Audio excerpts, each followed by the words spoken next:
Test. Okay. Recording. So, Assalamualaikum warahmatullahi wabarakatuh. I bid to Miss Farah and my fellow teammates. And today we are going to present about the topic sexual harassment. So our group consists of 3 persons. That is me, myself, Muhammad Azri Najmi bin Suhaimi, and Mukris Aiman bin Hamdan Murshidi, and Muhammad bin Nazman. So yeah, next. So this is a sneak peek of the video that we are going to show you.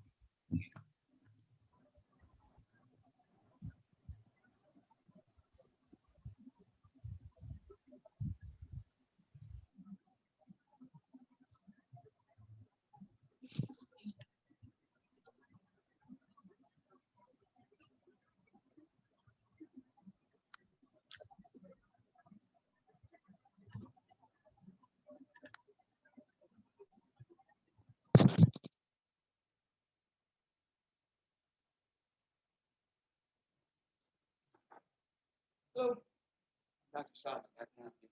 Oh, hi. Where's Dr. Patel? So, what seems to be the problem? I have terrible pressure under my eyes and my head. Feels like it's going to explode. I'm incredibly weak. What must be wrong?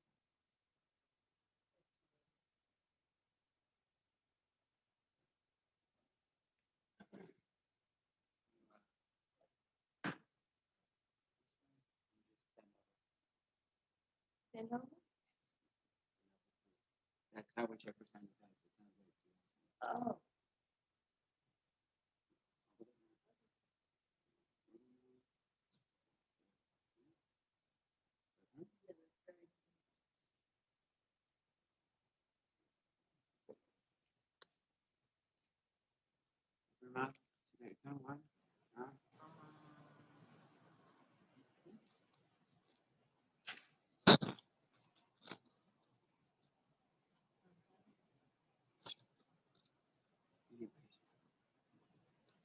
I have patience. Sort of. Yeah.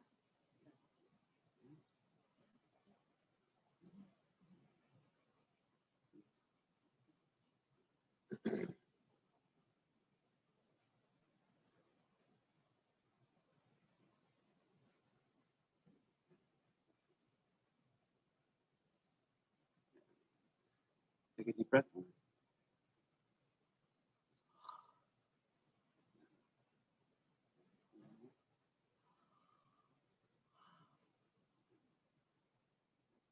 Let in.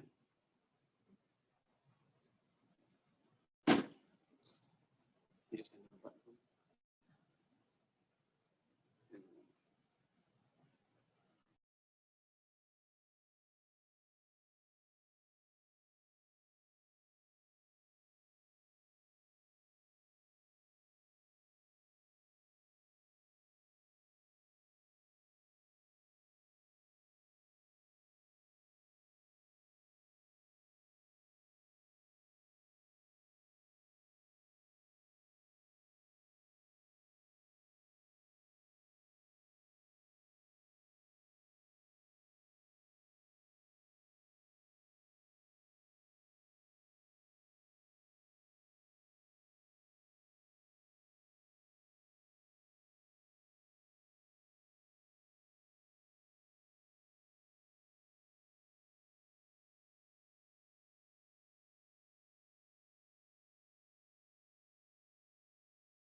All right, so I think pretty much that's it for the video.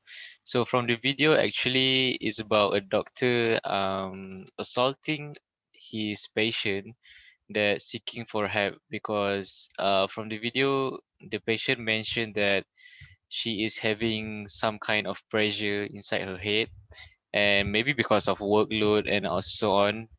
And without any reason, the doctor just perform something that he shouldn't do, that doesn't require that attention towards her chest area. And the doctor said that she might have a lump uh, from at the area of her breast, but in the end of the video, he said to that woman that she is fine, so he purposely doing that action. So Mukris, can you give your opinion regarding that video?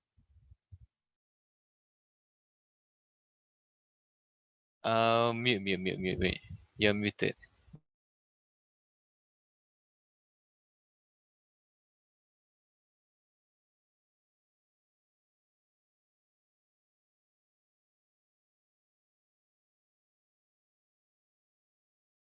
I answer for my bad. So in my opinion, so doctor's responsibility is just to examine the patient's problem. Okay, so the doctor should not check the private area because the doctor itself can ask the patient themselves to check, like uh, the doctor that uh, just said just now in the video to check the lump to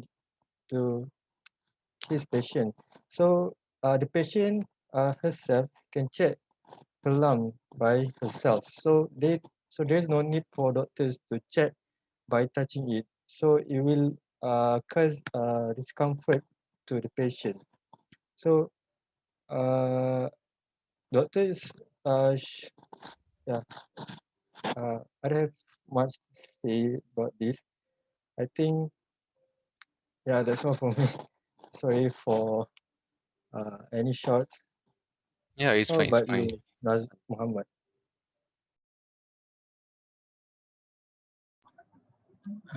Okay, as for me, from what I saw on in the video, those kind of situation is very, it happens a lot in our country.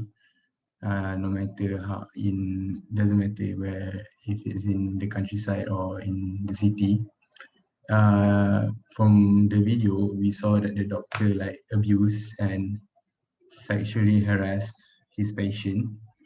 But it doesn't only involve doctors, because it can also be the police, the teachers, or even like just random people at the office or petrol station. I don't know. It happens a lot, and sometimes in the video we can see that the patient realized that she is being sexually harassed, but in our country, most of the girls and the women in our country, they don't really like realize or know that they are actually being harassed by someone.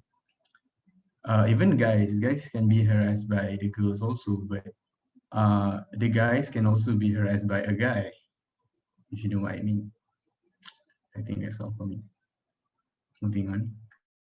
All right, thank you, Muhammad bin Azman. So basically, we have already had a sneak peek regarding this topic. So we are going to introduce what is sexual harassment to you. So sexual harassment, why this topic is a quite concern topic nowadays, because it is common in the workplace. So especially for the women, and especially for the women who outstanding the men at the work, because maybe the women have a superior position in the workplace, so the men would be challenged by that. So what they can do to bring them down is by sexually harass them, by putting up pornographic pictures on them, by catcalling them, teasing them, and so on. So next point. Yes, it happens anytime, especially intimidation, bullying, and teasing. So this is what they do to them, to the woman or to the guys. What sexual harassment is all about. Is about teasing. Is about bullying in terms of mentally or physically. Depends on the action of the harasser, and is intimidating. So next point. And it is rarely, yeah, like Muhammad said just now, is rarely formally charged in legal context and individuals. So basically what we talk about,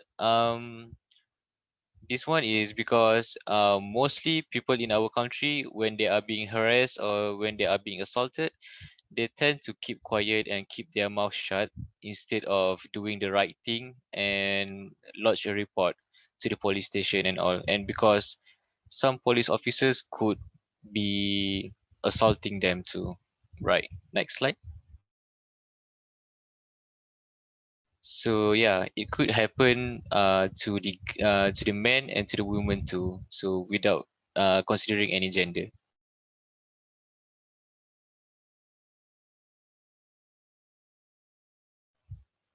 So this is a statistic that being obtained from NST, New Straits Times. So the ratio of Malaysian having experienced sexual harassment. So about 17% or 1 in 6 men had been assaulted, while 36% or over a third of women had been assaulted.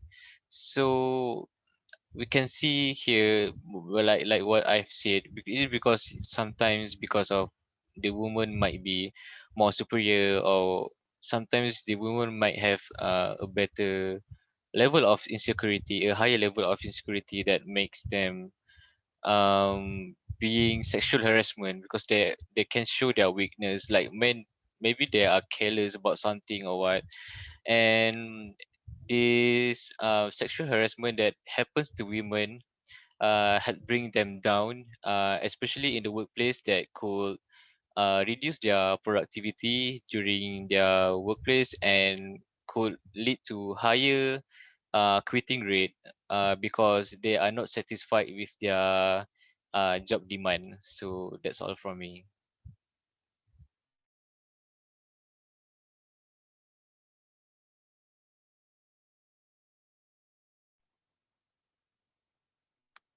So next I'll continue to the definition. So you know what is sexual harassment? So sexual harassment is unwelcome verbal, visual, or physical conduct of sexual nature that is severe or persuasive and affects working conditions or creates a hostile work environment. Okay, so we have four classifications. So first is a verbal. So verbal is like uh, when a predator comments about clothing, personal behavior, or a person's body, sexual or sex-based jokes, requesting sexual favors, or repeatedly asking a person out. So then we have non-verbal, like when a predator looking up and down a person's body, derogatory gestures or facial expressions of a sexual nature. Next, we have the visual. So visual, like when they are drawing posters, drawings, pictures, screensavers, emails, of text of a sexual nature. Lastly, we have the physical. Physical is like assault, depending on blocking movement, touching of a person, or a person's clothing, kissing or hugging. So the physical is always happen when they always happen at a public transport place like MRT, LRT, or even bus station. So the predator take a chance when there's a lot of people, they're crowded, so they will likely to take the chance to do the sexual harass women or even the guys. So next, um, so how it can affect a person. Okay, so the victim will feel stressed, anxious, or repressed. So like they don't know how why they are being harassed, sexually harassed. So they feel like they are like useless. Why they deserve to be sexually harassed. Okay. So second, so they will avoid social interactions like the sexual harassment that has happened to them. So it will disturb their mind. So yeah, it will disturb their mind. They will think about it for a longer time till they don't want to speak to other people. So they have no attention to other things. So they just focus on why why they are being harassed. So third, okay, they will have lost confidence or lost self-esteem when they are about to work, especially students, when they are going to do a presentation. Okay, they will feel uh, yeah, they're not good enough to present, so they have no uh, you know, I don't want to say that, but this. So next, less productive and less concentration, especially in classes. So lastly, we give physical symptoms, okay, headaches and sleep problems. So sleep problems is probably because of they think they overthink of the sexual harassment that has happened to them. So yeah, they think why is it happen to them? Why they deserve to get sexually harassed? Okay. So next, I'll pass to Muhammad for the sexual harassment. Okay, thank you, Mukris. So now I'll be presenting about the types of sexual harassment. Okay, there are two types of sexual harassment, which is next. Okay, first is quid pro quo, and the next one is hostile environment. Okay, next for quid pro quo is a Latin meaning this for that. This term refers to the condition placed on a person's career or terms of employment in return for sexual favors. For example, as we can like imagine, we've seen in dramas where uh, if if a guy want to offer something for the girls like a job or something, he requested a sexual activity with the girl so that the girl can get the job. Okay, next is for hostile environment. It occurs when civilians are subjected to offensive, unwanted, and unsolicited comments of a sexual nature. Basically, it's like catcalling. Okay, next. Okay, here are ways to deal with harasser. First, we got direct approach, where we confront harasser and tell him or her that the behavior is not appreciated. Um, but nowadays, girls are afraid to like directly approach her harasser because sometimes the harasser can keep on harassing the girl even when the girl like directly approach the harasser. So I think this method only applies to the guys unless the girls like got the balls to like say something and make something happen, make a difference. Okay, next. Okay, the next is indirect approach, where we send letters or texts or emails to the harasser stating the facts, personal feelings about the inappropriate behavior and the possible resolutions. Um, for this way, for this type of dealing the sexual harassment, you can like anonymously send a letter saying that you want this guy to stop or anything. Okay, next. The next one you got third party, which is requesting help from another person. For example, if a girl like is afraid to like approach or confront her harasser, he can seek help from a guy or her parents or her guardians or even the police. Okay, next.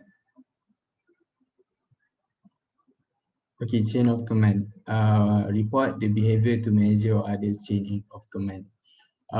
For this example, okay, if we know that sexual harassment happens a lot in our workplace. So if a girl is harassed by her colleagues, her workplace people, she can like complain or talk to her manager or her boss about that person that harassed her. So actions can be taken. Okay, next. Okay, file a formal complaint, which take actions to formally file a complaint. By doing this, we can like legally with all the things like jot down and have like paperwork and all, so that we can file a complaint to the upper management or even the police. Okay, next. Okay, so that is all. And for conclusion, sexual harassment is a form of discrimination. Gender harassment, unwanted sexual harassment, and sexual cosines. Sexual harassment needs to prevented by every single person because it could change one's life. Okay. For the summary, the topics that we talk about is why sexual harassment is a concern topic, what is sexual harassment, how sexual harassment can affect other person, types of sexual harassment, and lastly ways to deal with harasser. All right, thank you, Ms. Farah, for listening to our presentation.